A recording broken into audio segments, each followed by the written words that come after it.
So, who are you and what do you do? My name is Lars Bakken, and I'm a senior designer for Bungie. My name is Ryan Crosby. I'm a group global product manager for Halo at Xbox. Okay, so what are the main differences between Halo 3 and Halo 3 ODST? There are a couple main differences. The first of which is just the main character, the ODST himself. When we started working on him, we wanted to make sure he felt different from the Master Chief, but we didn't want to change the way Halo played. We still wanted people to be able to pick it up and play it very easily, but we wanted to make the experience feel different. So, now that you've played it, you realize that there are a few small differences, right? No motion tracker, health doesn't regenerate, doesn't move quite as fast, he'll take damage if he falls long distances, he can't dual wield. So he feels different in a lot of small ways from the Master Chief, and that was very important for us to make the game feel different. But then the other way we made it different was the way the story unfolds.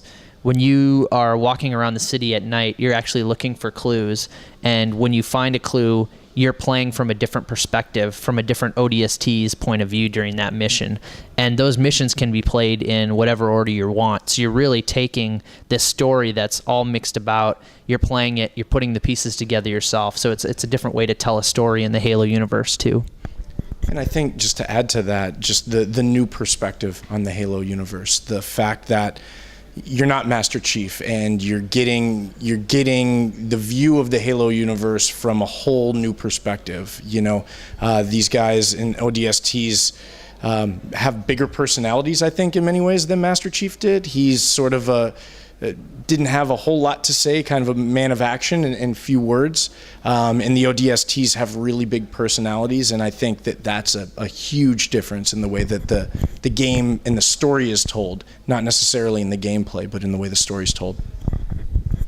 Okay, so we have played a little the game, and we can't have two weapons at the same time in the two hands. Why?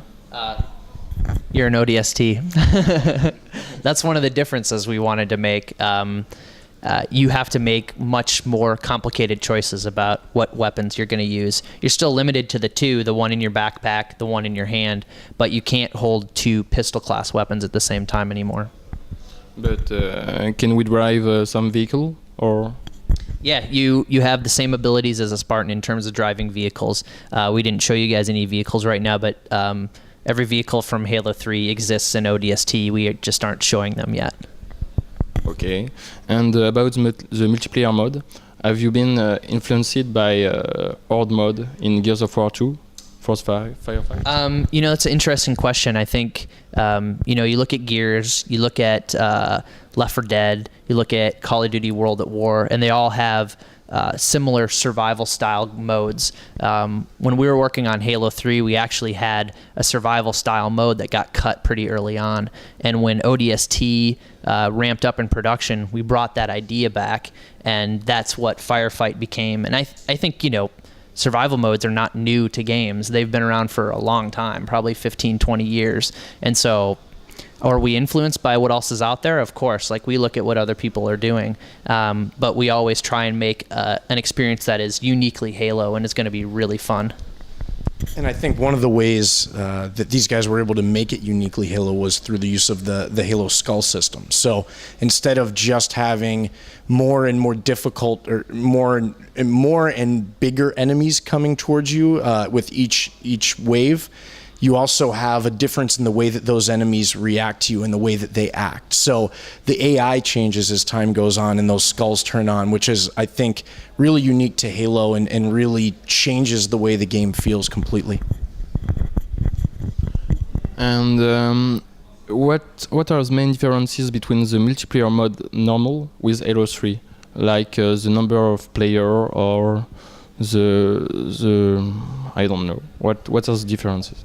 Firefight is it's a cooperative game mode. So it's a multiplayer in the fact that you're playing with your friends, but it supports up to 4 players. So 2 players per box. So you can play 2-player split screen, 4-player total. So you can play System Link over Xbox Live, however you want to do it. But it's maximum of 4 players. But about the normal mode?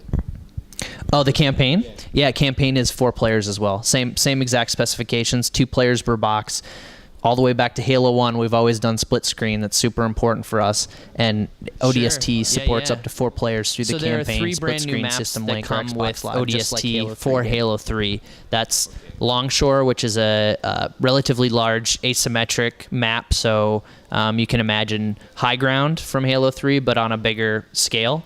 There's Citadel, which is a small arena-based map, which has become internally at Bungie a big favorite. And then there's also Heretic, which is a remake of Midship from Halo 2. So those are the 3 new maps that come along in the disc. Yeah? Cool. Yep.